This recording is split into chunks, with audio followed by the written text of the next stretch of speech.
This film is really speaking to a generation of survivors who have been impacted by gun violence. Sam Fuentes survived the Parkland high school shooting 7 years ago when 17 people were killed on Valentine's Day.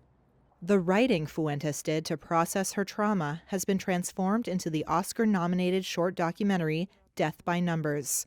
This is really supposed to talk about the things that we don't see in the headlines and in the media, which is that there's an aftermath and that the effects of trauma ripple indefinitely. It speaks to a lot of things. It speaks to the fact that these headlines, the amount of people who die and the numbers that we see are people like you and I.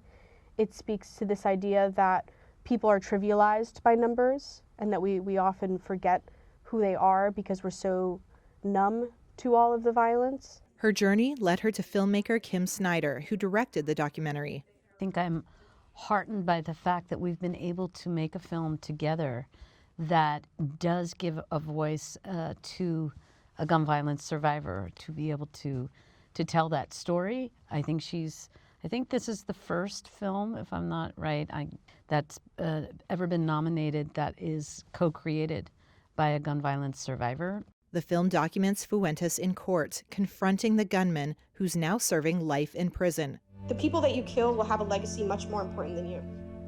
Obviously, the hardest part was confronting my own shooter and standing up to him and what he represented to me in my life.